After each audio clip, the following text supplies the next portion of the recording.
And we are CFL. We are for family. CFL. Got to fight for life. CFL. Catholics for family and life. Anyway, probably I'm just going to give a little introduction for our speaker tonight.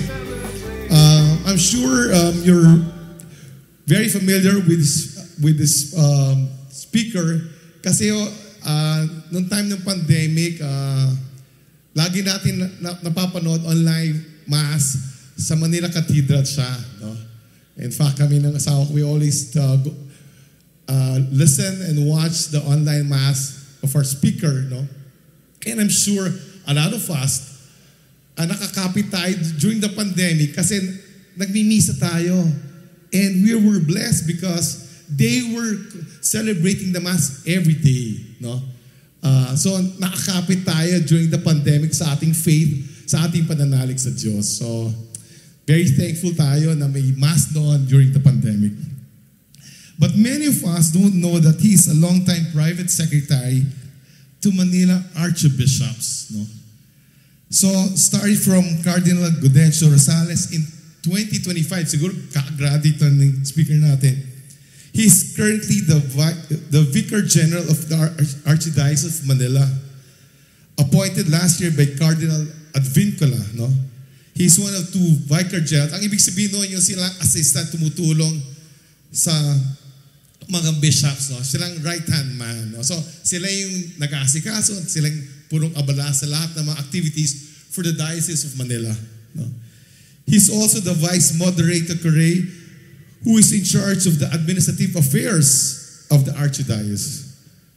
He is also currently serving as the chaplain of Landmark and SM Malls Chapel in Makati. So kung nagsisimba ko kayo doon, makikita nyo siya, siyang assigned ho ngayon doon. So we're truly honored to introduce and have as a recollection master none other than Father Reggie Malikdem. So palakpakan natin siya.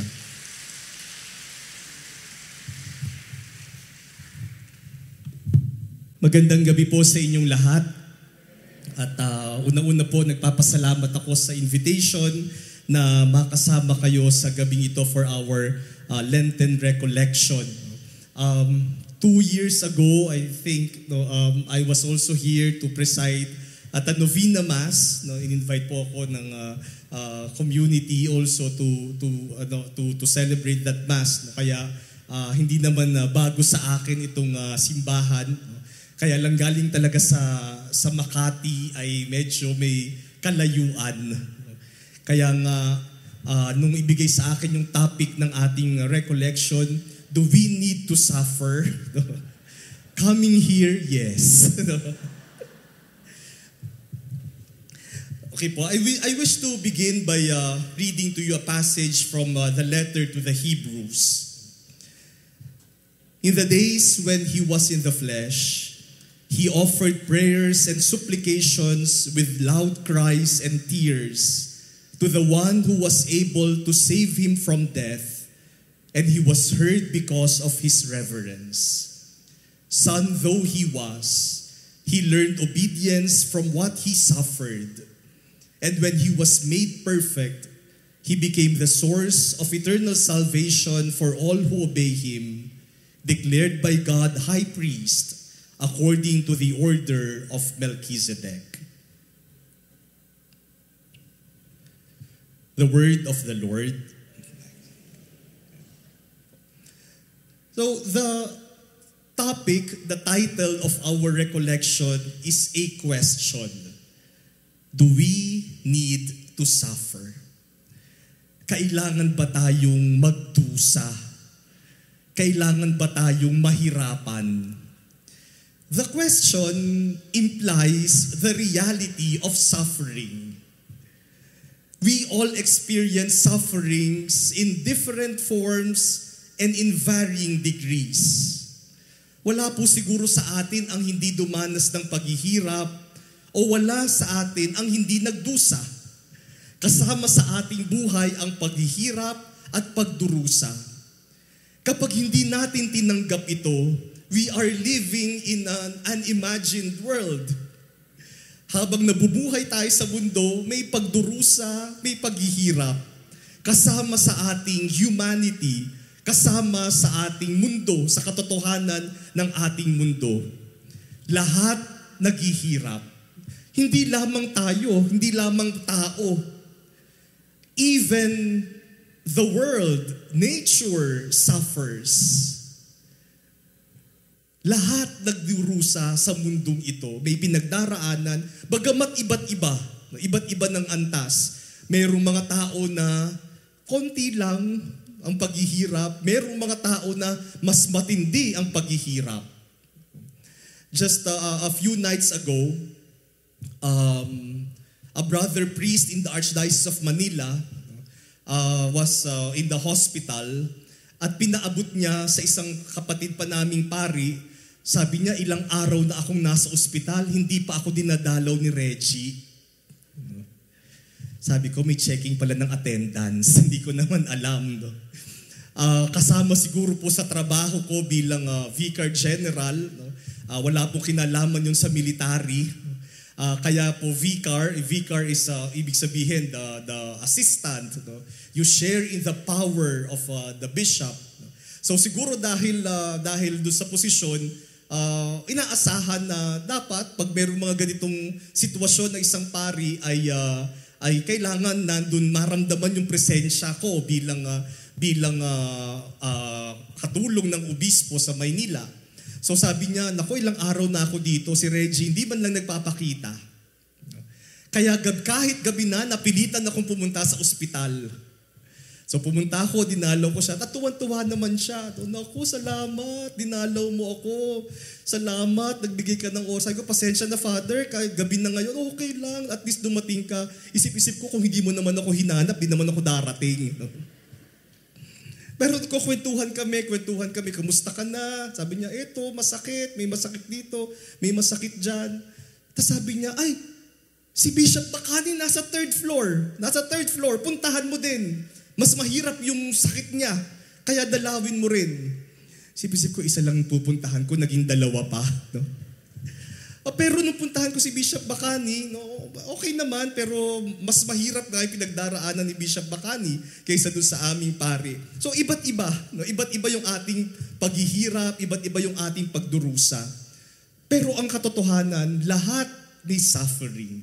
And we have to accept the truth that part of life, part of our existence in this world is that we experience suffering. Kung hindi natin tatanggapin yun, mahihirapan tayong mabuhay.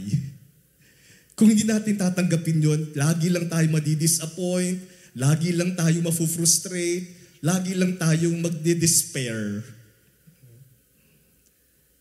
Tanggapin natin na bahagi ng ating buhay ang pagdurusa, ang paghihirap. Wala kasing madaling buhay.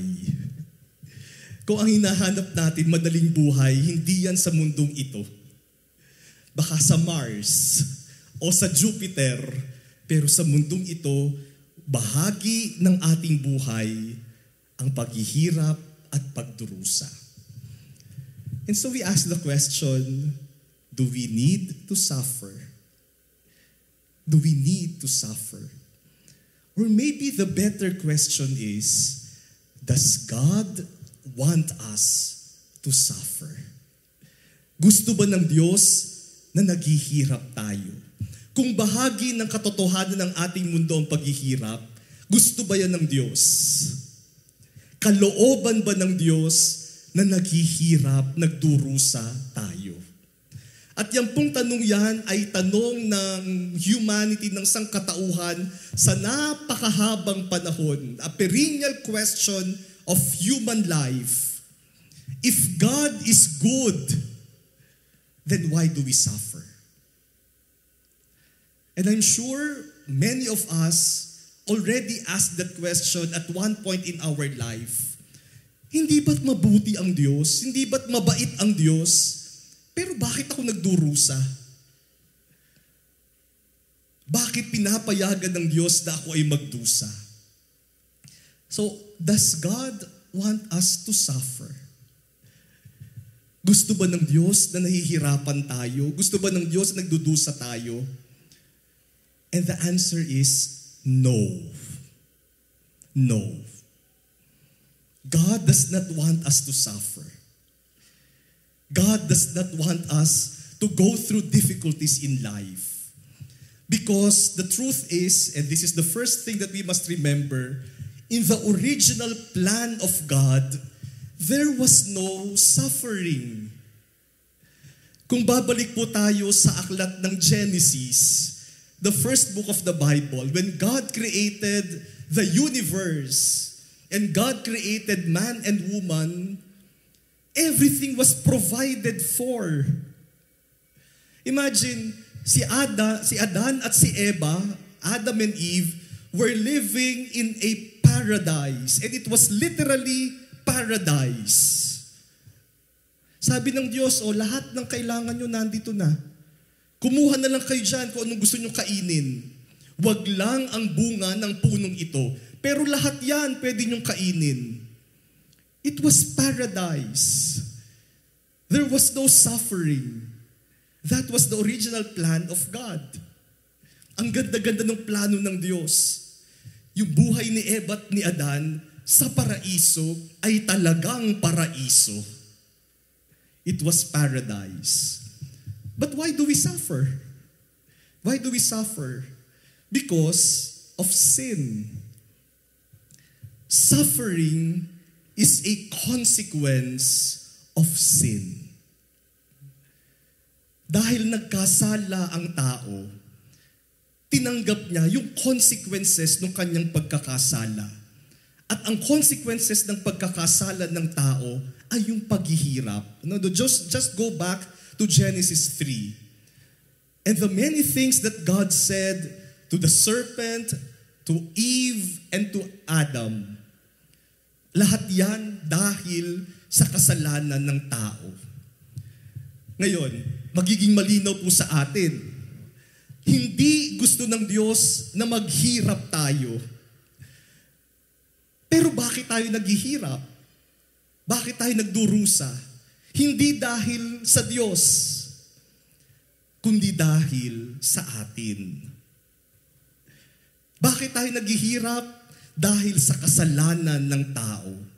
Tayo ang nagpapahamak at tayo ang nagpapahirap sa ating sarili. Our sufferings are consequences of our sins.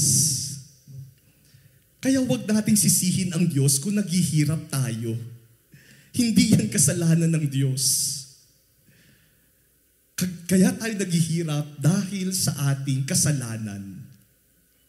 Halimbawa po, may mga tao na kapag nagkasakit, nagkasakit sa puso, galit na galit sa Diyos. Lord, active naman ako sa simbahan, mabuting tao naman ako, tumutulong ako sa kapwa, wala naman akong inagrabyado, pero bakit ako ang binigyan mo ng sakit na to?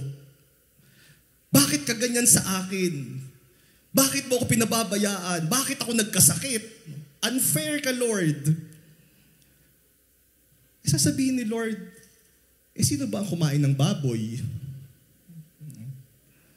Sino ba ang kain ng taba? Ako ba? Tapos akong sisisihin? Sinong may kasalanan? So you see, that suffering, our suffering, is a consequence of human sin. At palagi ko maintindihan po ito, lalong-lalo ng mga magulang. Ang mga magulang palaging may magandang plano para sa kanilang mga anak. Gusto mo mapabuti yung iyong anak, gusto mo maging maganda ang kanyang kinabukasan. Maganda yung plano ng magulang para sa anak. Pero may mga anak na kahit na ang ganda-ganda na ng plano ng kanyang mga magulang, talagang pasaway. Hindi sumusunod, nagre-rebelde, gumagawa ng sarili niyang buhay. Tapos kapag napahamak, sino may kasalanan? Yung bang magulang na may magandang plano o yung anak na hindi sumunod sa kanyang magulang? So our suffering is a consequence of our sins. It is not God who brings us suffering.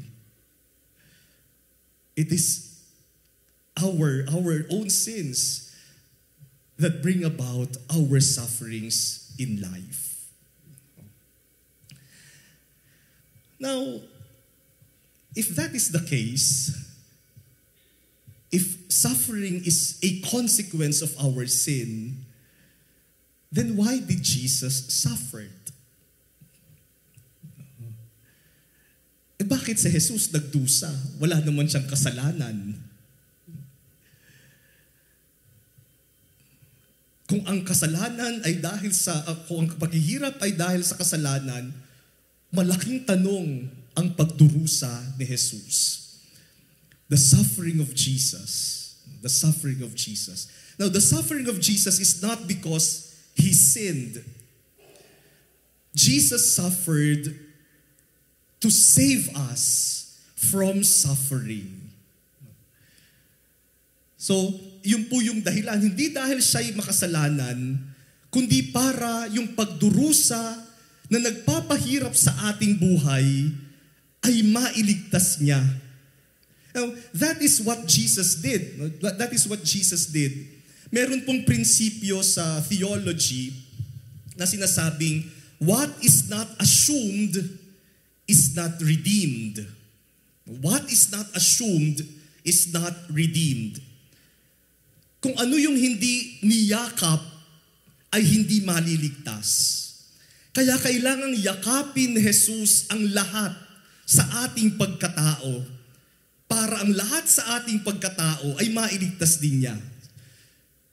What is not assumed is not redeemed.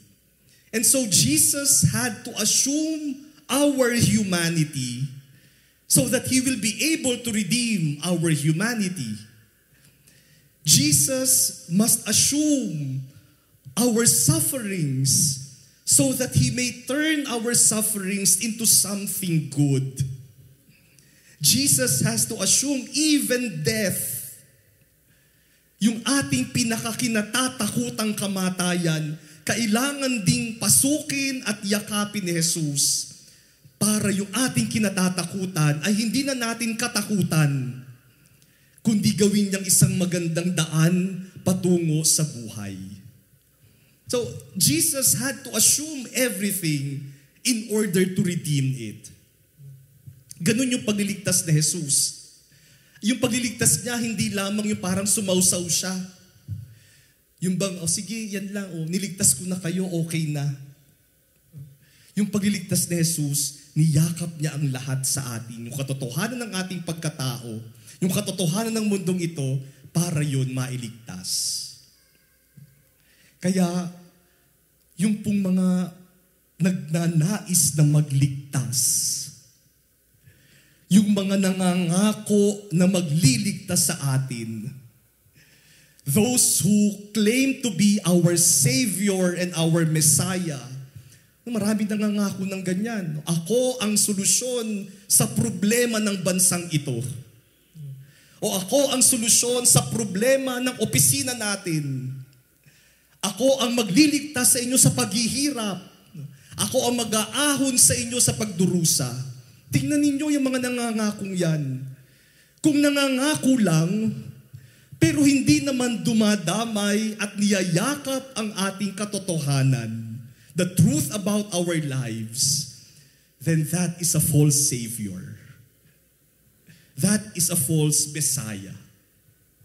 Dahil ang tunay na nagliligtas, yayakapin niya yung lahat.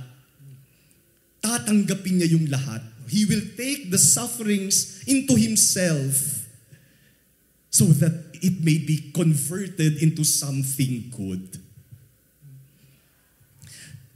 Minsan, si Jesus, nung naglalakad, nilapitan siya ng isang synagogue official, si Jairus. You may remember this story. At sabi ni Jairus, yung anak ko, It's the point of death. Pwede bang pumunta ka at ipatong mo yung kamay sa kanya? Si Jesus, walang dalawang salita. Yung si Jairus, tumayo at naglakad. Papunta doon sa bahay. At habang naglalakad sila, nagkakagulo yung mga tao, may isang babae na nagdurusa ng hemorrhages, no, bleeding, for 12 years. Sabi doon sa gospel, nagpunta siya sa iba't ibang doktor, pero hindi siya napagaling. Napalala pa yung kanyang sitwasyon. Siguro yung mga doktor niya pinuntahan, sabi sa kanya, sa akin ka, ako makapagpapagaling sa'yo. Pero yung mga nangakong yon, lalo pa siyang lumala. Hindi siya gumaling. Kaya ang huling pag-asa niya si Jesus. Lumapit siya kay Jesus. Anong ginawa niya? He touched the tassel of the clothes of Jesus. Hinawakan niya yung laylayan ng damit ni Jesus. At naramdaman niya kaagad na gumaling siya. Tapos sabi ni Jesus, who touched me? Who touched me? Sino ang humawak sa akin? Sabi ng mga alagad ni Jesus, ano bang tanong yan? Nagkakagulo yung mga tao sa paligid mo. Tapos tatanungin mo kung sino ang kumapit sa'yo. Hindi natin alam kung sino dyan ang kumapit sa'yo. But Jesus was looking around according to the Gospels, looking for that person who touched him. And then the woman said, I did. Now, paano nalaman ni Jesus? Paano nalaman ni Jesus na may kumapit at napagaling? Because when the woman touched the clothes of Jesus, the suffering of that woman entered into Jesus. And then healing came from Jesus. Jesus had to assume the suffering. Tinanggap niya yung pagdurusa ng babae upang dumaloy dun sa babae ang paggaling. Yun yung sinasabi natin na what is not assumed is not redeemed. Oh, just last Sunday, do you still remember our gospel last Sunday? Oh, Katoliko nga kayo. Ilang araw pa lang yun. No? Anong gospel natin last Sunday? It was about a leper. A leper. Na lumapit kay Jesus, lumuhod sa harapan ni Jesus, at sabi niya, if you wish, you can make me clean. And then Jesus stretched out his hand and touched the leper and said, I do will it, be made clean.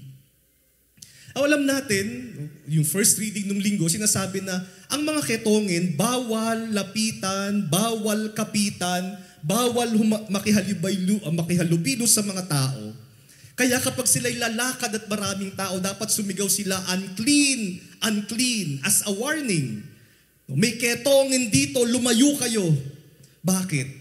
Sapagkat sa batas ng mga Hudyo, yung isang ketongin, kapag nahawakan mo, you will also become unclean.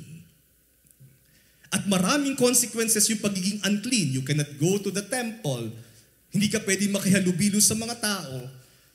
So, dapat wag kakapitan ang isang ketongin. But this leper did not shout unclean. Lumapit pa siya kay Jesus at sabi niya, kung gusto mo, pagalingin mo ako. Nilabag niya yung batas. Dapat lumayo siya. Hindi siya dapat lumapit. At si Jesus din naman, dapat sinabi dito sa ketongin, layo, layo. Bawal ka dito. Baka madumihan ako. Pero nung ginawa ni Jesus, he stretched out his hand and touched the leper. He also did something against the law. Now, why was Jesus not afraid to touch the leper? Bakit hindi siya natakot? Dahil alam niya na hindi naman siya ang mahahawakan ng ketongin. Alam niya na siya ang makakahawa doon sa ketongin. By touching the leper, he will not become unclean. By touching the leper will become clean. Jesus had to assume that in order to heal, in order to save. So, si Jesus nagdusa, hindi dahil siya ay makasalanan, kundi dahil yung paghihirap ng tao ay gusto niya tayong iligtas mula dito. He wants to save us from our sufferings. And He could save us from our sufferings by suffering Himself and then turning our suffering into something beautiful. And so, because of Jesus suffered, even suffering became something beautiful and something good. Yeah, for example, the crucifix, the cross. The cross was ugly. The cross was something dreaded by the people of Israel, by the colonies of the Roman Empire. The cross was a symbol of death. Yung krus ay parang silya elektrika kung saan pinapatay ang mga kriminal. So walang may gusto ng crucifix. Walang may gusto ng cross. But when Jesus died on the cross, He turned the ugliness of the cross into something beautiful. O tingnan nyo ngayon, nakadekorasyon pa sa ating mga simbahan. Nakadekorasyon sa ating mga bahay. Sinusuot natin na kwintas. Why? Because when we look at the cross now, what we are seeing is not death. What we are seeing is life. What we are seeing is not sin, the punishment for sin or a crime. When we look at the cross, we see the love of God that brought Him to the cross. So yung kapangitan ng krus, dahil niyakap ni Jesus yung krus, naging maganda. Nagbago ang ating pagtingin doon sa krus. Yan ang ginawa ni Jesus nung siya'y nagdusa, nung siya'y nahirapan, nung siya'y namatay. Jesus turned the ugliness of our sufferings into something beautiful, into something good. Now suffering becomes a way to something good, a way to life. So, kailangan po nating maunawaan na yung pagdurusa, no, suffering per se, suffering in itself is not something good. Suffering in itself is evil because it is a consequence of sin. And suffering, if we can avoid it, then we should avoid it. Because Christianity is not a religion of suffering. Christianity is not a religion that delights in suffering. Kasi minsan ganyan, no? Kristiyano tayo, kaya dapat magdusa lang. No? Dusa, okay lang yan. Sige, magdusa ka. Total, meron namang buhay na walang hanggan. Hindi yan ang gusto ng Diyos. May mga pagdurusa na kaya nating iwasan. May mga pagdurusa na kaya nating solusyonan. Hindi naman kapag sinabi, may sakit ako, pero okay lang. Hindi ako iinom ng gamot. Hindi ako pupunta sa doktor. Titiisin ko tong sakit na to kasi ito ay bigay sa akin ni Lord. Ako hindi bigay ni Lord yan. Pumunta ka sa doktor, uminom ka ng gamot, gumanap ka ng paraan para ka gumaling. Kapag tayo'y nagdurusa kunyari sa buhay, sa pamilya, okay lang na nahihirapan tayo, okay lang, wala tayong gagawin. This is our sharing in the sufferings of Jesus. No. Kung kaya mong solusyonan yung paghihirap, solusyonan mo. Because suffering per se, in itself, is not something good. Christianity does not say it is better for you to suffer or it is better for you to be miserable because that is following Jesus. Minsan ganun yung pagkaunawa natin. No? Pag susunod ako kay Jesus, dapat mahirapan ako. Kaya kapag magaan yung buhay, naku, baka hindi ako nakakasunod kay Jesus. So suffering in itself is not good. But the suffering that we should embrace is the suffering that leads to something good. So it is not the suffering, but the fruit of the suffering. Na may pagdurusa na kailangan mong pagdaanan para sa isang mas magandang bunga. Yan ang pagdurusa ni Jesus. At yan ang pagdurusa na kailangan nating tanggapin. That is what we call as salvific suffering or redemptive suffering.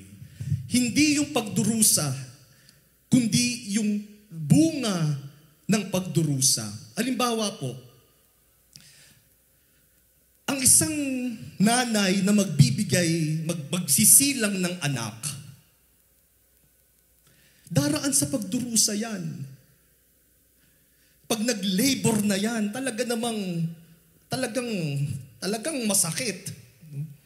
May mga nanay nga habang nagle-labor, namumura pa yung tatay sa hirap ng kanilang pinagdaraanan. Walang yaka, itong ginawa mo sa akin, sakit-sakit nito. But she has to go through that pain. Wala namang nanganak nang hindi nahirap. Meron ho ba? Pwede ba yung tumalon lang? Okay na. Mahirap. Masakit. Pero pag isinilang na, nawawala na yung lahat ng sakit. Kapag narinig mo ng umiyak, kapag binigay na sa iyong sanggol, wala na yung sakit. Dadaan ka dun sa sakit dahil alam mo yung sakit, magdadala sa iyo sa mabuti. May mabuting bunga. O kaya sa mga estudyante, mahirap mag-aral. Lahat po tayo, dumaan sa ganyan. Mahirap mag-aral. Walang madaling pag-aaral. Kapag madali yung pag-aaral, palagay ko yung teacher hindi ginagawa ang kanyang trabaho. O kaya yung teacher gustong mahalin siya ng mga estudyante, kaya pinadadali niya ang buhay ng kanyang mga estudyante. Mahirap pag-aral. Pero kailangan mo pagdaanan kung gusto mong makatapos. So hindi yung hirap ang tinitingnan natin, kundi yung bunga, the redemptive and salvific fruit of our suffering. So suffering itself is not something good, but the suffering of Jesus is redemptive because it leads us to something good. It gives us salvation. You persevere, nagtitiis ka, because you see the greater good that comes from your sufferings. So sana po malinaw 'yon, no? Malinaw. I hope I am making myself clear, no? Yung pagdurusa ay hindi nais ng Diyos. Pero nagdurusa tayo dahil may mga mabuting gustong ibigay ang Diyos na kailangan nating dumaan sa pagdurusa. Hindi tayo titigil doon sa pagdurusa. Pero yung pagdurusa ang magdudulot sa atin sa mas nakakabuti. This season of Lent, halimbawa po, isa sa mga ginagawa nating mga Katoliko ay ang pangungumpisal. Pangungumpisal. The Sacrament of Penance and Reconciliation. For some people, going to confession is real penance. Talagang mahirap magkumpisal, mahirap aminin ang kasalanan. Pero kailangan mo pagdaanan yun. Pero pag natanggap mo na yung absolution, yung kapatawaran, yung pain becomes joy. The suffering becomes forgiveness. Nagbabago. Kaya yun yung magandang bunga ng pangungumpisal. Palagi ko po sinasabi, ngayon pa lang, simula ng Lent, kung may available confession, magkumpisal na. Kasi po tayo mga Katoliko, palaging last minute. Kung kailan Holy Week, at ang dami nangungumpisal, doon naman pipila. Kaya ang hahaba ng pila sa kumpisalan kapag Holy Week. Kaya kaming mga pare, hirap na hirap kaming makinig sa inyong kumpisal. Biro nyo, minsan 1 oras, 2 oras sa loob ng kumpisalan. Mahirap pong magkumpisal kapag ang daming nangungumpisal.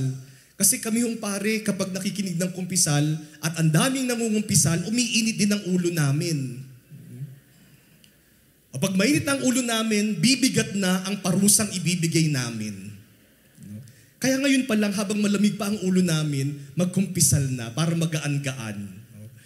Baka sabihin sa inyo, ang penance mo ay magdasal ng rosaryo. Pero bawat Hail Mary, dapat mag 14 stations. Ewan ko kung matapos ninyo yan. No? But we have to go through that. Minsan sasabihin mo, parang nahihiya ako. Parang ang hirap. Pero kailangan natin pagdaanan. The shame of admitting our sins. Minsan, pag nangungumpisal, pagpasok sa confessional, tapos nagsalita yung pare, you may now begin your confession. Sasabihin nung nagkukumpisal, naku, kilala ko si Father, kilala ako nitong paring to. Mabobosesan ako nito. Kaya habang nagkukumpisal, binabago pa yung boses, Father, my sins are ganyan. Sabihin, nagkukumpisal ka na, nanloloko ka pa. So, we go through the suffering. Now, Jesus suffered. But let us learn from the suffering of Jesus.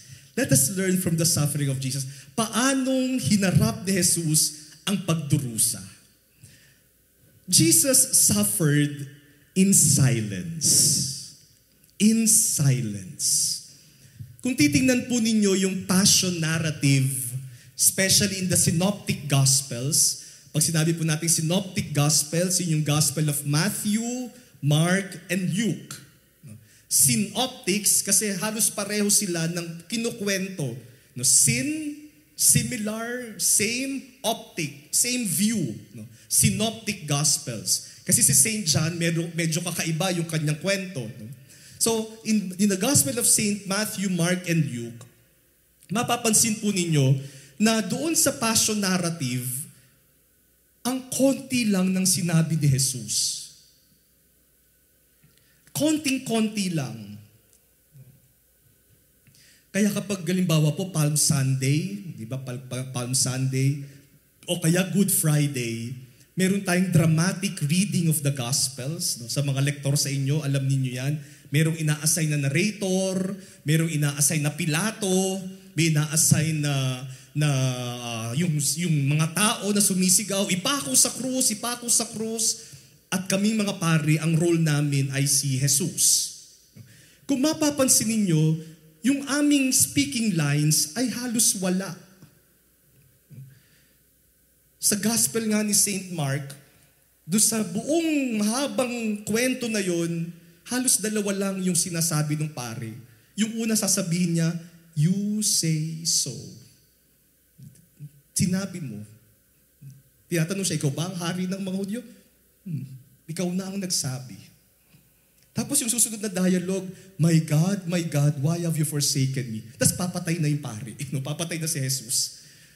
Kung may bayad ang bawat linya, extra lang kami sa buong kwento. Kasi halos walang sinasabi. Dahil doon sa buong pagpassion ni Jesus, hindi siya halos nagsalita. You know, when we suffer, we talk a lot.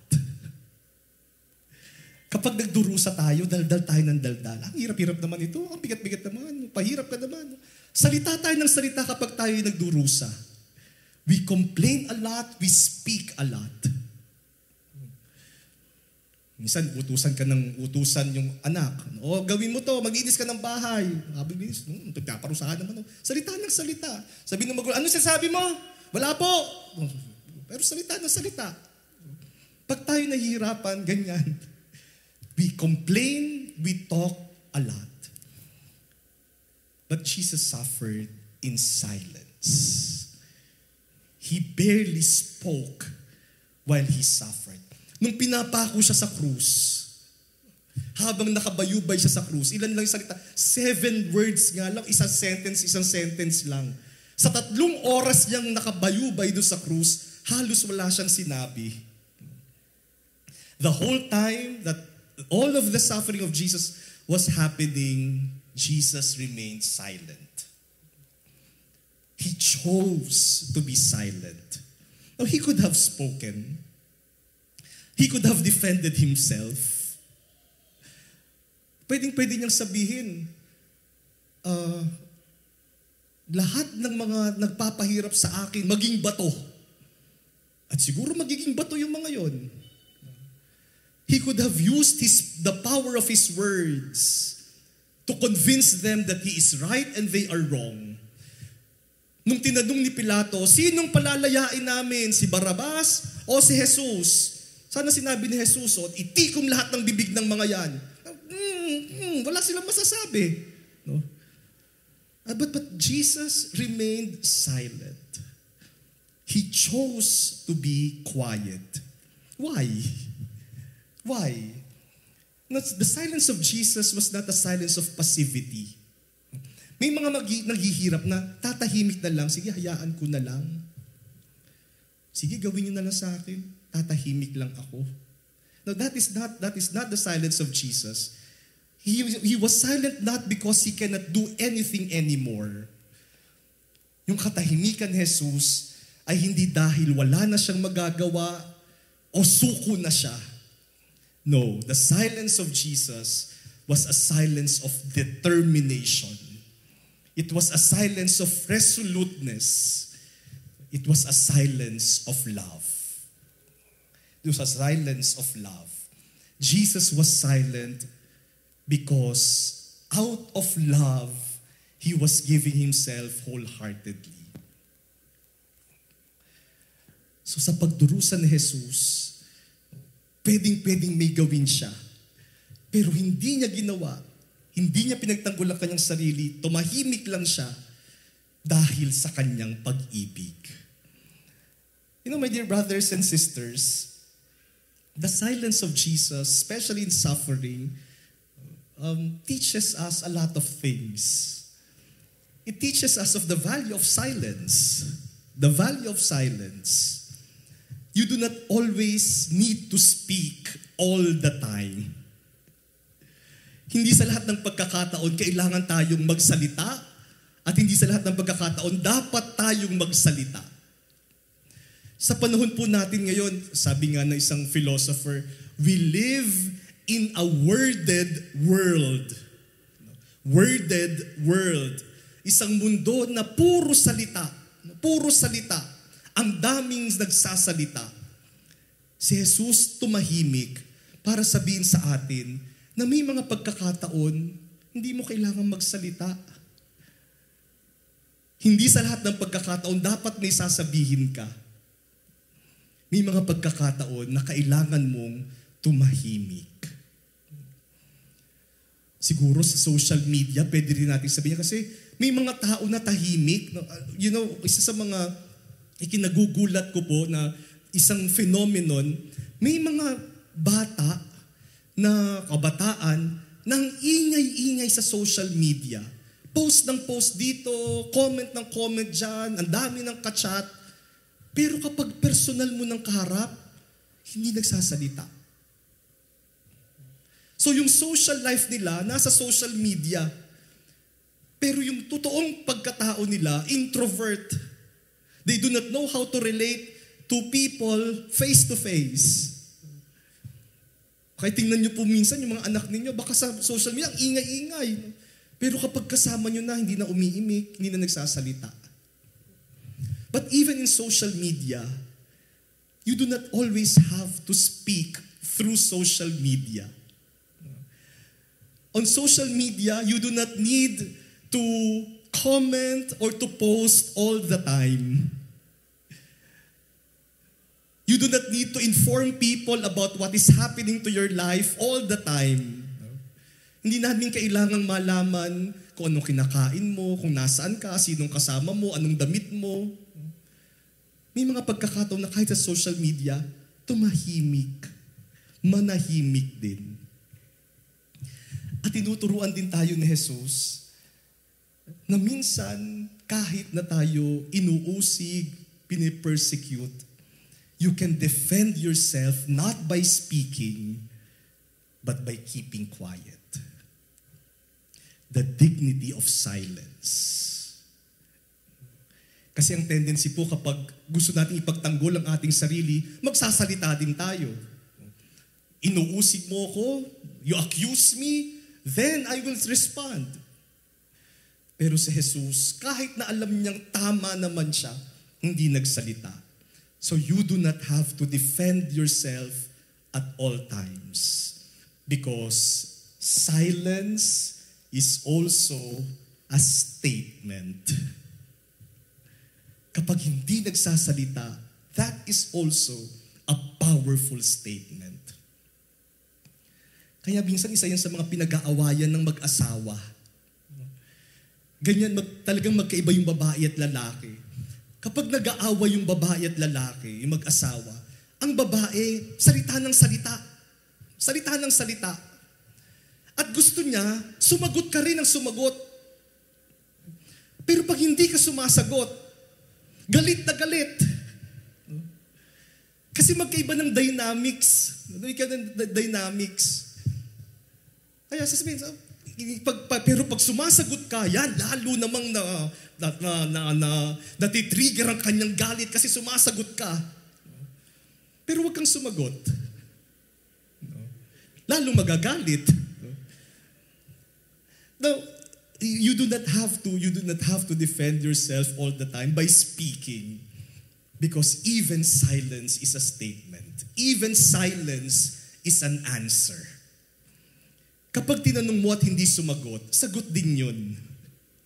Diba? Kapag sinat mo, sin naman, pero hindi ka sinasagot, sagot yun. Wag mo nang kulitin. Sinagot ka na sa hindi pagsagot.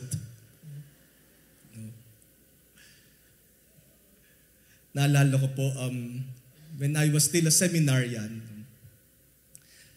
Cardinal Sin was still Archbishop of Manila, and his private secretary was Archbishop Soc Villegas. Monsignor Soc pa siya noon.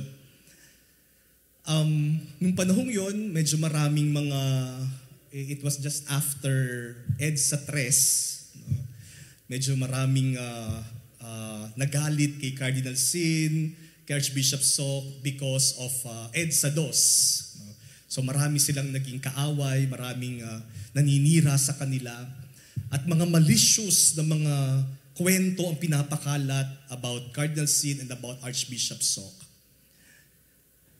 Archbishop Soc was sharing, sabi niya, at a certain point, sabi niya, hindi ko na makaya yung persecution, yung ginagawang persecution sa akin at lalo na kay Cardinal Sin. And so I told Cardinal Sin, Your Eminence, we need to defend ourselves. Do you want us to call a press conference to clarify these issues? And Cardinal Sin said to Archbishop Soc in a very gentle way, if we are going to defend other people who are oppressed, we will speak. But if we are just going to defend ourselves, we will keep quiet. Hindi tayo magsasalita kung ipagtatanggol lang natin ay ang ating sarili. The silence as a statement. And the silence of Jesus is also a silence of love. The silence of love. I am sure you have also experienced moments when you kept quiet because of love. Moments when you could defend yourself. Tama naman ako at mali siya. Pero dahil masasaktan siya, tatahimik ako. Mga pagkakataon na pwede mo namang ipaglaban yung sarili mo, pero tatahimik ka na lang dahil sa pag-ibig. Mga pagkakataon na pwede mo namang ipamukha sa kanya, mali ka, ako yung tama. Pero dahil mahal mo siya, tatahimik ka na lang. And you suffer. You suffer by keeping quiet. You feel the pain. And that is the way that we share in the suffering of Jesus. Suffering because of love. In silence.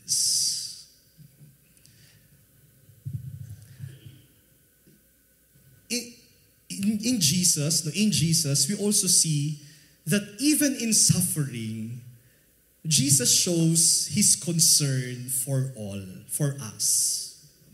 Even in suffering, Jesus shows His concern for us. Alam niyo po, yung suffering has the tendency to make us focus on ourselves. Kapag tayo nagdurusa, ang focus natin dun sa nararamdaman natin. Kaya kapag tayo nasugatan, halimbawa, ano natin yung sugat natin, nararamdaman natin. May mga tao na kapag nagkasakit, gusto nila lahat ng tao nakafocus sa kanila. Uy, may sakit ako. So, lahat ng tao mag-aalaga sa'yo.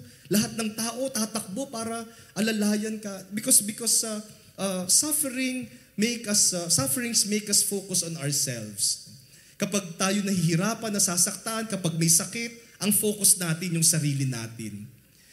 And sometimes it even makes us selfish. Sasabihin natin, bakit ako dadamay? Meron din naman ako pinagdadaanan. So, unahin ko muna yung sarili ko. Ayusin ko muna yung problema ko bago ako makialam sa problema ng iba. But Jesus in His suffering had all the reasons to think more of Himself than others. Kung tayo yung dumaan sa pagdurusa ni Jesus, siguro tayo wala na tayong ibang isipin kundi itong hirap ko. But Jesus, even when He suffered, even as He suffered, was thinking more of others than of Himself. On the night before Jesus died, at the Last Supper, Jesus prayed a very long prayer that you can find in John chapter 17. Jesus prayed. And what was the content of His prayer? Who is He praying for? On the night before Jesus died, at the Last Supper, Jesus did not pray for Himself. Hindi na sabing, sana makayanan ko yung pagdurusa, sana hindi masyadong masakit, sana dumaan lang ng mabilis yung paghihirap ko. But on that night, He prayed not for Himself, but for His apostles. Sabi ni Jesus sa Ama, iiwanan ko sila. Baka mapahamak sila kapag nawala ako. Baka magkawatak-watak sila kapag nawala ako. And so Jesus said that they may be one as you, Father, and I are one. Hindi yung sarili niya pinagdasal niya. Yung mga alagad niya ang inalala niya. At the Garden of Gethsemane, when He was captured, about to be arrested, sabi niya doon sa mga nanghuhuli sa Kanya, sino bang hinahanap ninyo? At sabi nila, si Jesus. O ako si Jesus, kaya palayain niyo itong mga ito. Kasi hindi niya dinamay yung kanyang mga alagad. Nung tinanong siya, nung tinanong niya, sino bang hinahanap ninyo? Sabi ng mga maghuhuli sa kanya, si Jesus na taga Nazaret, Jesus the Nazarene. Pwedeng sabihin ni Jesus, hindi pala nila kilala kung sino si Jesus. Hindi nila alam na ako si Jesus. Kaya inulit niya, sino ba talaga ang hinahanap ninyo? Who are you looking for? And they said, Jesus the Nazarene. Then sabi niya, I am He. Ako yun. Then just allow these men to go. Pwedeng ginawa ni Jesus na kung hindi pala kilala nito kung sinong huhulihin. Sinong hinahanap nyo? Si Jesus sa taga Nazaret, siya.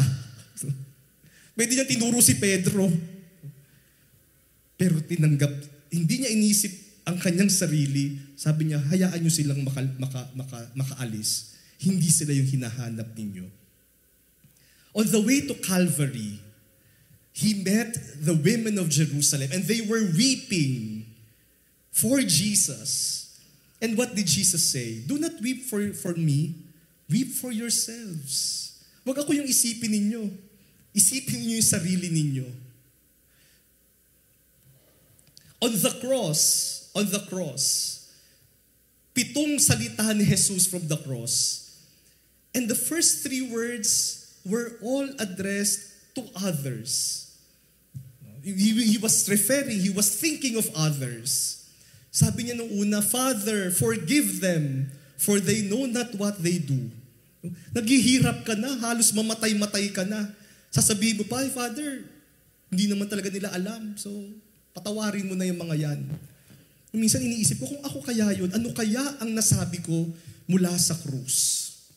Kung ako yung nakapako doon, baka lahat ng mura nasabi ko. Baka sinabi ko, Father, tingnan mo yung mga walang yan. May kagagawan kung bakit ako naghihirap. Dapat makaganti tayo dyan sa mga yan. But he was not thinking of himself. He was saying, forgive them. And he made an excuse for them. They do not know what they are doing. Second word, he talked to the other thief. Sabi niya, today, you will be with me in paradise. Sabi kasi sa kanya nung thief, remember me when you come to your kingdom. Kung ako yung sasabihin ko doon, anong kingdom? Hirap na hirap nga tayo dito, may pa-kingdom ka pa dyan. But he was thinking of the salvation of this man. Today, you will be with me in paradise. And the third word, he saw his mother and his beloved disciple. Sabi niya, woman, behold your son. And then to the beloved disciple, behold your mother. He was not thinking of himself. He was thinking of his mother and of his beloved disciple. Kahit na naghihirap si Jesus, ang tinitingnan niya hindi yung kanyang sarili, kundi ang kanyang kapwa. You know, the word concern is very interesting. Yung word concern came from a Greek word, katanoen. And katanoen in Greek means a loving gaze. Isang pagtingin ng may pagmamahal. Kaya yung concern is all about seeing, about looking. Kaya pag concern ka sa isang tao, gusto mo palagi siyang nakikita. Kapag concern ka, tinitingnan mo. Kaya kapag concern ka, ayaw mo nang nawawala sa iyong paningin.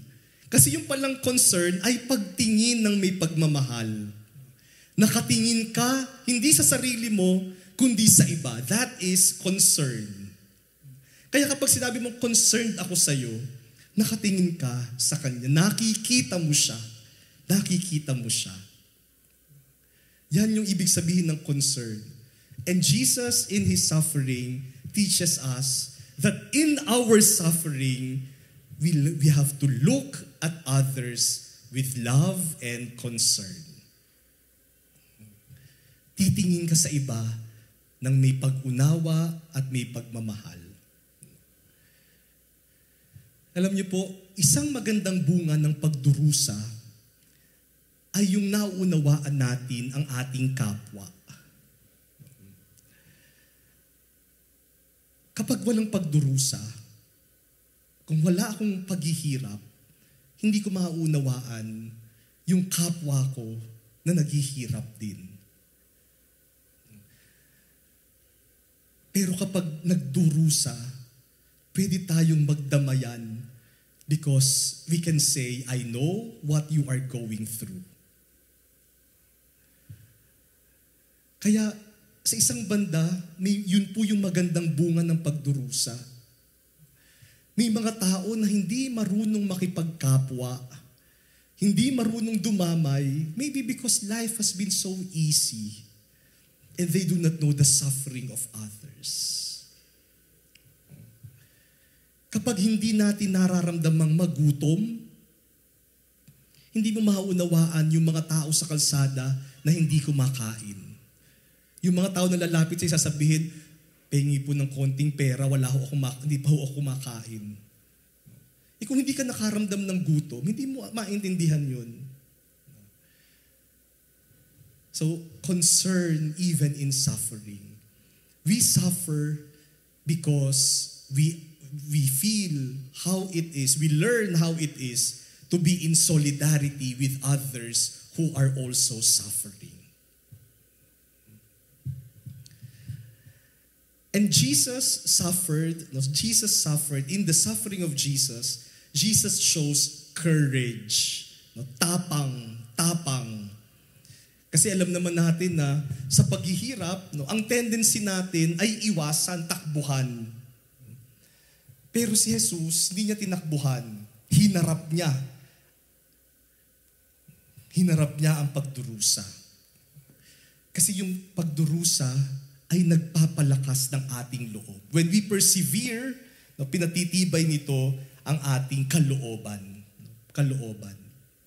Kaya si Jesus, makikita natin nung matapang niyang hinarap ang mga pagdurusa, nakita natin kung gaano siya katapang.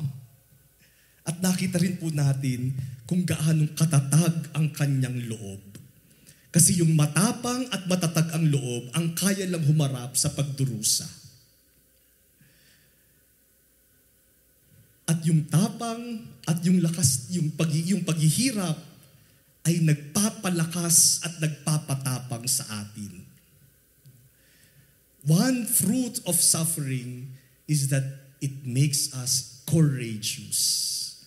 Pinalalakas ang ating loob.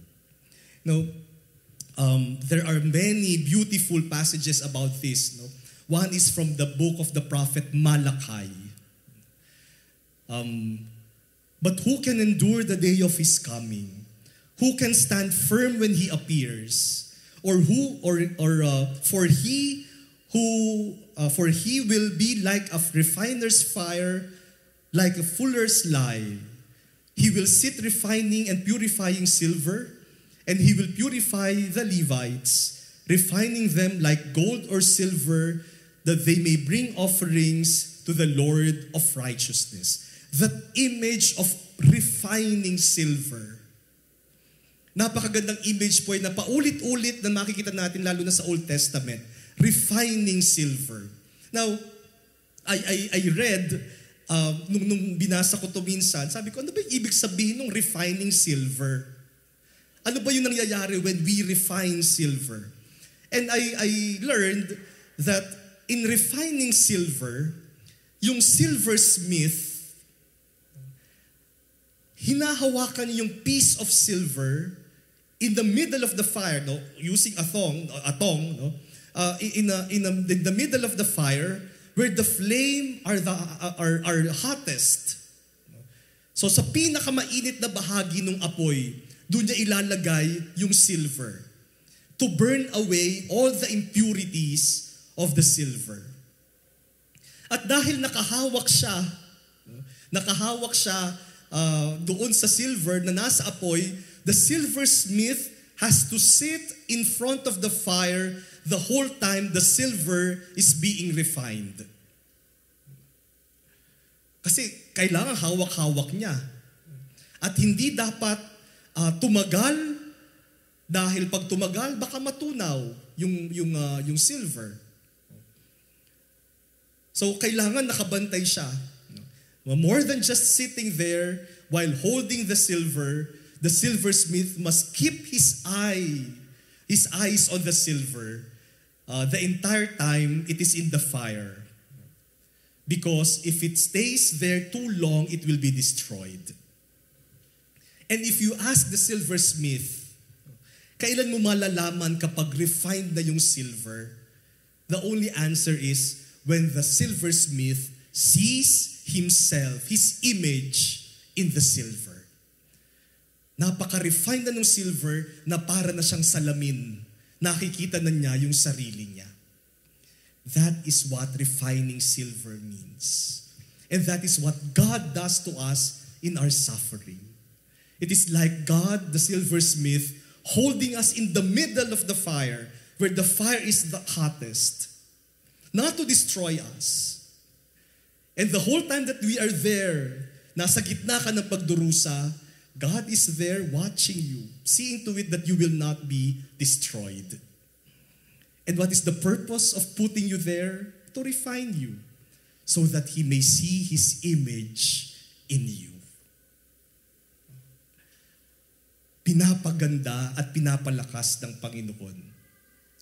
In the letter to the Hebrews, meron din sinasabi about discipline. Endure your trials as discipline.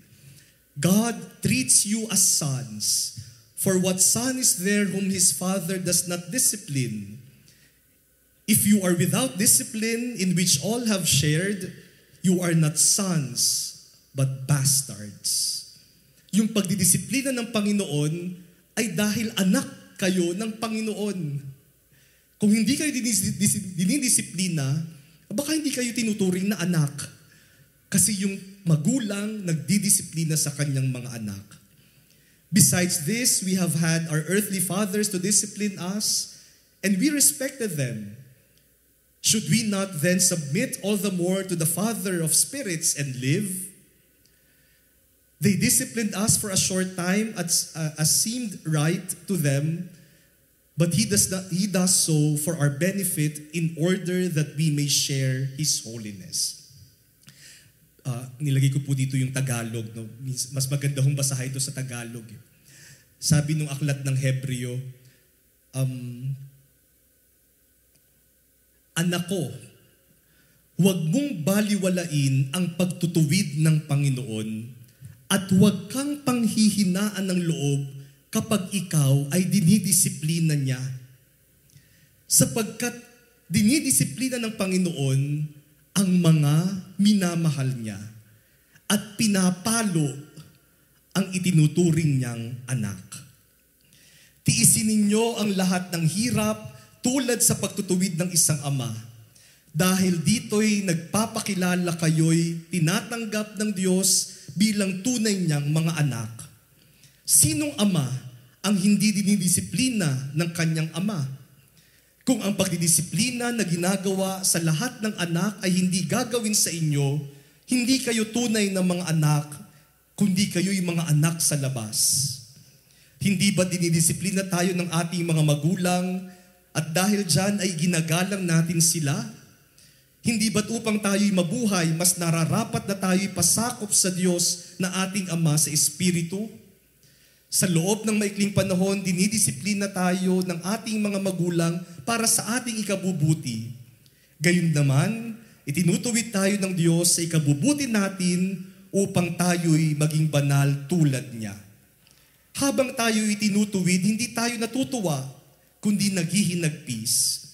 Ngunit pagkatapos niyon, mararanasan natin ang kapayapaang bunga ng pagsasanay sa matuwid na pamumuhay. The discipline of God. Not because God wants us to suffer, but because God wants us to become like Him. At yung pagdurusa, pinatitibay ang ating loob. Pinalalakas ang ating loob. Pinatatapang tayo. Alam niyo po, palagi ko itong sinasabi.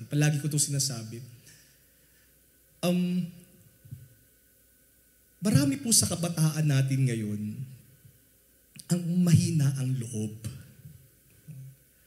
Ang baba po ng pain tolerance.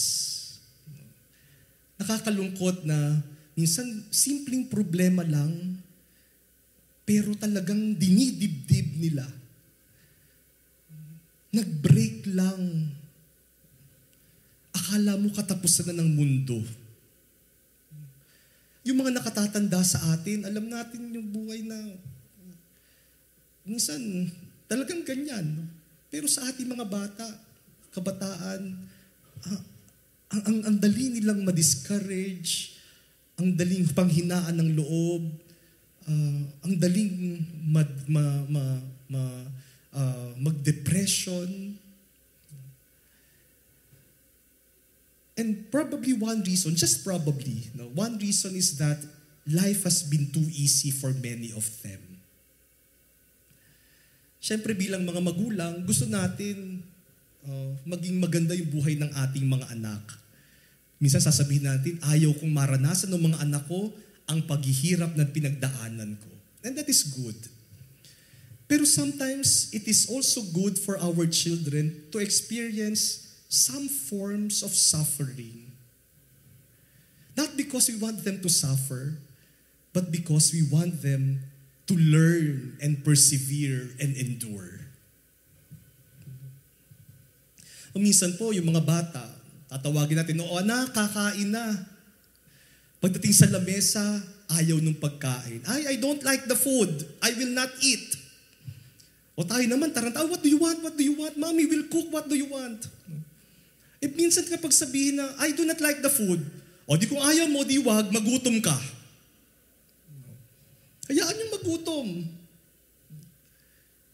Para matuto na magtiis, matutong maghirap, humarap sa paghihirap, para tumibay naman yung loob. Alam niyo po, maraming, minsan, kausap ko dati si Cardinal Rosales. Cardinal Rosales is, ngayon 91, 92, turning 92 years old this year. No? Minsan sabi niya sa akin, alam mo, yung mga kapanahunan ko at yung mas matatanda sa akin, wala naman kaming mga psychologist noon. Kapag kami nahihirapan, wala naman kaming kinukonsultang mga psychiatrist or counselors. Pero natuto kaming magkaroon ng matibay na loob kasi marami kaming paghihirap na pinagdaanan. The scourge of the Second World War. Pero marami doon sa mga dumaan ng Second World War, mga lolo-lola natin, mga nakakatanda sa atin, wala namang pinagdaan ng psychological process to process their trauma of the war. But they learned to live with the trauma, and that made them strong. Kaya minsan maganda po yung konting paghihirap.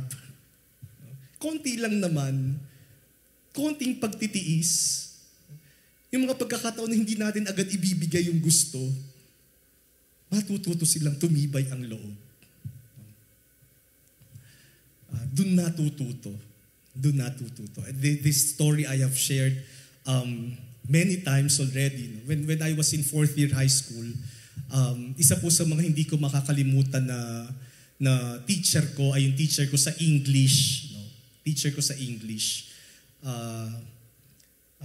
She was teaching us how to write a term paper. Paanong sumulat ng term paper. At ang unang-unang lesson sa pagsulat ng term paper, ang unang-unang niyang lesson ay ang paggawa ng title page. Sa mga henerasyon ko po at mas maaga pa sa henerasyon ko, yung title page, yung first page ng term paper, may sukat yan. No? From the top of the page to the first line, the title of the paper, dapat 2 inches. Tapos from the first line to the next line, 1.5, then 1.5, then 1.5, and then from the bottom of the page, dapat meron ka pang 1.5 inches. So, ganyan yung title page. Madali po yan ngayon dahil yung computer natin ay pwede nang i-measure. Pero noon po, 1990s ako nag-high school, ang meron pa lang kami noon, WordStar. Ewan ko po kung natatandaan nyo pa yung WordStar. Kailangan mo pa ng floppy disk. Yung bang magpapasok ka muna ng DOS, papatakbuhin mo yung computer gamit yung DOS, tapos at saka may papasok yung WordStar at iraran mo yung program. Green pa yung monitor, yung malalaki pa yung mga monitor ng computer. At hindi mo naman masusukat yung 2 inches, 1.5. Mahirap gawin. So trial and error. Gawa ka, print, sukat. Kung ayaw mo ng computer, ang pinakamadali, typewriter. At least masusukat mo. So, ganon. Papagawan kami ng title page, tapos kinabukasan, isasubmit ang title page. So, gawaan kami, kinabukasan, sa klase, papasok si teacher, pagpasok niya, dala lang niya ruler. Pupunta siya sa lamesa, uupo, at ipapakuha niya ang basurahan. Isa-isa kaming tatawagin. Pag tinawag ka, ipapatong mo yung title page mo sa lamesa at ang gagawin niya, susukatin. 2 inches, 1.5, 1.5, 1.5, 1.5. Magkulang o sumobra. Sa harapan mo, pipilasin yung papel at itatapon sa basurahan. Title page pa lang yan. Imagine niyo na po kung paano naming natapos yung term paper. Talagang dugot pawis ang aming sinakripisyo para lamang masunod yung gusto niya sa term paper at matapos namin yung term paper na yon. Aaminin ko po sa inyo Napakaraming beses kong isinumpa at minura yung teacher kong yon. Sa hirap talaga ng pinagdaanan ko sa kanya. Pero nung nasa seminaryo na po ako at college, sabi sa amin, gagawa kami ng thesis. At napakadali na sa akin gumawa ng thesis. Dahil alam ko na yung disiplinang tinuro niya sa pagsusulat ng term paper. Alam ko na yung footnotes, alam ko na yung bibliography, alam ko na yung paanong mag-format, alam ko na yung sistema ng pagre-research, natutunan ko na. Kaya laking pasalamat ko na natuto ako sa kanya dahil naging madali na nung college. Nung theology, sumulat na naman ako ng thesis. Nung MA, doctorate, sumulat na naman ako ng dalawang thesis. Naging napakadali. Tuwing sumusulat ako, sasabi ko, ay naku, salamat ma'am. Dahil tinuruan mo kami. 2 years ago, she passed away. Nabalitaan ko po na she passed away. At pinuntahan ko siya. Pinuntahan ko yung wake niya. At nung tiningnan ko siya, sabi ko, ma'am, sorry po kung may mga nasabi ako na hindi maganda dahil sa inyo, sa pagpapahirap niyo sa akin. Pero sabi ko rin sa kanya, ma'am, pinapatawad ko rin po kayo sa mga pagpapahirap niyo sa akin. Nagbunga naman yung pagpapahirap ninyo. Now, that is suffering that is redemptive. That is suffering that is salvific. You have to go through that suffering because it bears something good. Hindi lang yung paghihirap, kundi yung paghihirap magbubunga ng mabuti para sa atin. Now, I wish to conclude by saying this. Kanina pa po tayo nag-uusap tungkol sa paghihirap. But Christianity is not a religion of suffering. Jesus himself said, I will turn your sorrow into joy. There may be suffering, but the suffering will be turned by God into joy. So, that is the hope and the joy in suffering. Kaya, sana po tayo mga Katoliko, while we acknowledge that suffering is part of our journey in life, let us not lose hope. Because Christianity is not about suffering. Christianity is about joy. About joy. Palagi na natin sinasabi ito, we are not Good Friday Christians. We are an Easter people.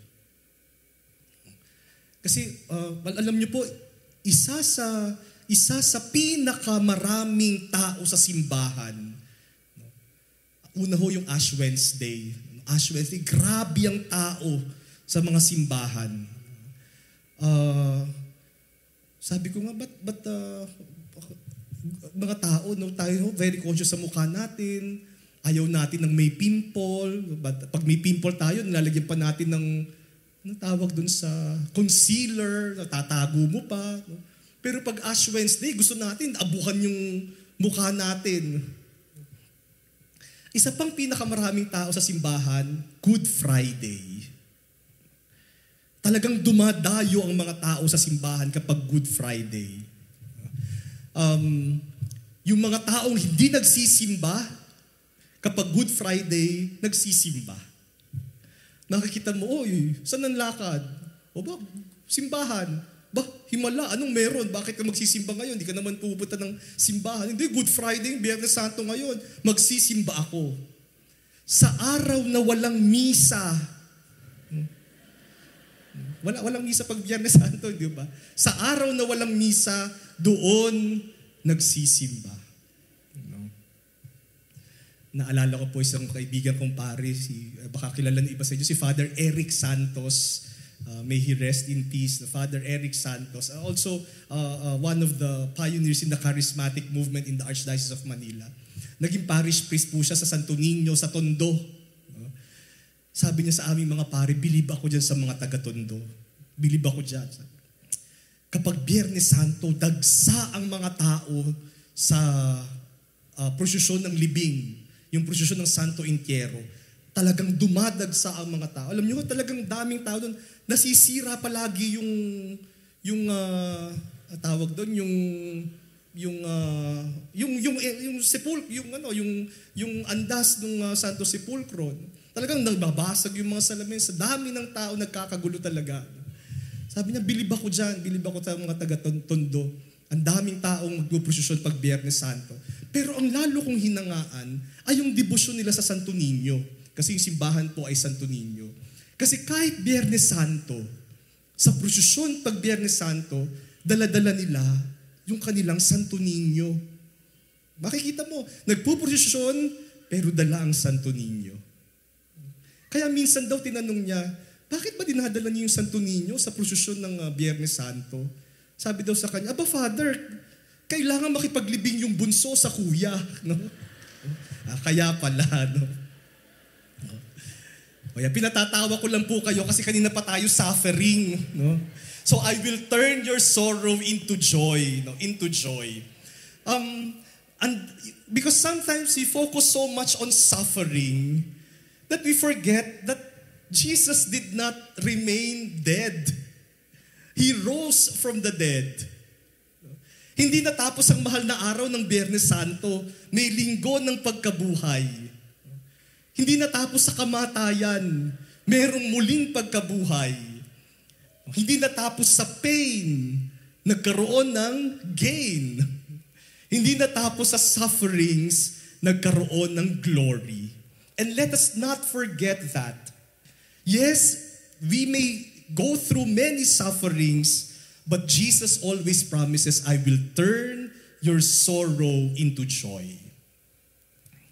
Kasi po kapag nakatutok lang tayo dun sa suffering, ang buhay natin parang palaging Biyernes Santo. Kaya tayo mga Katoliko, isa ho sa mga, kaya minsan hindi tayo nakakaakit, no? Hindi tayo attractive, because we are too gloomy. Parang yung mukha natin palaging Biyernes Santo. Totoo yan, pag kami nagmimisa, haharap kami sa mga tao, parang Biyernes Santo, Paskong Pasko, ang mga mukha, Biyernes Santo. Kaya mga Kristiyanong palaging nakasimangot, mga Kristiyanong palaging masungit, mga Kristiyanong palaging mainit ang ulo, lalo na ho yung mga taong simbahan. Yan ho ang pinakamasusungit, pinakamaiinitin ng ulo, palaging nakasimangot. Pumunta ho kayo sa parish office. Nandun ang mga example ng mga yan. No? At kanino naman nagmamana yung mga nasa parish office? O di sa pare. No, we forget that we should be joyful Christians because Jesus did not remain dead. He rose from the dead.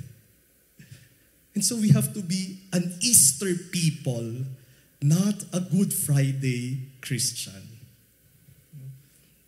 May pagdurusa, pero may kalwalhatian pagkatapos ng pagdurusa.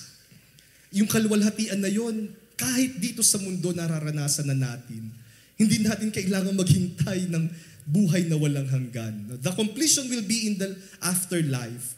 But even now, our sorrows will be turned into joy.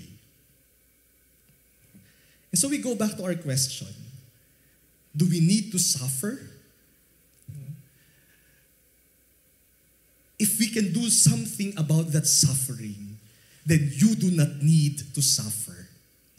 But if that suffering will lead you to something good, if that suffering will be salvific and redemptive, if that suffering will bring you new life and joy, then that is the suffering that we need. Because that is the suffering of Jesus. People, you have suffered enough, no? I will turn your suffering into joy. Maraming salamat po sa inyong pakikinig.